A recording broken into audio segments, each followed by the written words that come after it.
Hey guys, വീണ്ടും ഇതിപ്പോ ഓണം നടന്നുകൊണ്ടിരിക്കുന്നതുകൊണ്ട് എല്ലാ ദിവസവും നിങ്ങൾക്ക് ഹാപ്പി ഓണം തന്നിട്ട് തുടങ്ങുന്നത് അതുകൊണ്ടാണ്. എങ്ങനെയുണ്ട് ഗൈസ്? കൊള്ളാം, പൊളി സായം. എനിക്ക് നല്ല ഇഷ്ടപ്പെട്ട ഈ ഷർട്ട്. എന്റെ സാധാർമണി അവളുടെ ഓണക്കോടിയിൽ അതീവ സുന്ദരിയായി നിൽക്കുന്നു. എങ്ങനെയുണ്ടമ്മ? അത് കളറായിട്ടുണ്ടല്ലോ. ഇന്ന് നമ്മൾ ഓണം ആഘോഷിക്കാൻ വർഷയുടെ വീട്ടിലേക്ക് പോവുകയാണ്.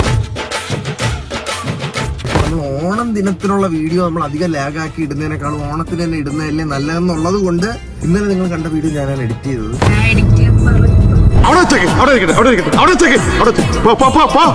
അതെ, ഇവള് ഭയങ്കര എഡിറ്ററാണെന്ന് കേസ്. എറണാകുളമൊക്കെ ഓടിച്ച നിനക്ക് തിരുവനന്തപുരത്തെ ഈ റോഡുകളൊക്കെ എന്തെന്നൊക്കെ. നീ എന്റെ കഞ്ഞിയിൽ പാറ്റിടാൻ വന്നവനല്ലടാ. 1:45 വർഷയുടെ വീട്ടിലെത്തിയിരിക്കുകയാണ്. ഹലോ പിള്ളേരെ, അനങ്ങണ പോലുമില്ല. ജീവിതത്തിൽ ഒരിക്കലും മട്ടക്കാത്തൊരു പരിപാടി ഉണ്ട്. എന്ത് പരിപാടി? ഓണസദ്യ, വീട്ടിലെ ഊണ്, ബിരിയാണി. നമ്മള് കഴിച്ചു തീർന്ന് ഇറങ്ങിയപ്പോഴത്തേക്ക് ഇവിടെ ഒരു പാമ്പ് എല്ലാവരും ഉണ്ട്. പിള്ളേരുടെയൊക്കെ സന്തോഷം കാണണേ. എവിടെ എവിടെ കൊല്ലണ്ട, ഈ കമ്പ് വെച്ച് അടിച്ച പാമ്പ് പോയിട്ടൊരു പഴുതാര പോലും ചാവൂല. എന്തിനാടാ കൊന്നിട്ട്?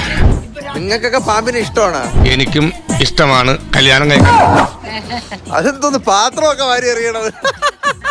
വർഷ എവിടെ? പുറപ്പുറത്ത് കയറി നീയാണ കൊരങ്ങോ? കുഞ്ഞു പാമ്പ്. അവളെ പോലെ തന്നെ ഞാൻ, എനിക്കും പേടി. അതാണ് അടിച്ചോല്ല പറഞ്ഞല്ലേ. നിങ്ങൾക്ക് പേടിയില്ലേ പിള്ളേരെ? ഇതിന് പ്രതികാരം ചെയ്തിട്ട് ഞങ്ങൾ തിരിച്ചു. അതെന്തോന്ന് വലിയ മടലൊക്കെ ആയിട്ട് പറഞ്ഞു. പ്രതികാരം നാളെ ചെയ്താൽ മതിയാ.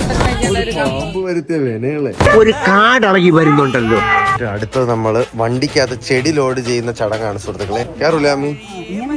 അങ്ങനെ ഇരുന്നാ അത് ഇരിക്കില്ല. എന്റെ പിള്ളേരെ തൊടുവാടാ.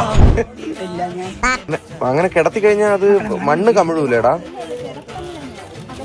ഓ, ഹരിത കേരളം, അതായിരിക്കണം നമ്മുടെ ലക്ഷ്യം, നമ്മുടെ മുദ്രാവാക്യം. ചെറിയ ചെറിയ പൊത്തലുകളൊക്കെ നമ്മൾ ചെടി വെച്ച് അടച്ചിട്ടുണ്ട് മാമ. നന്നായി.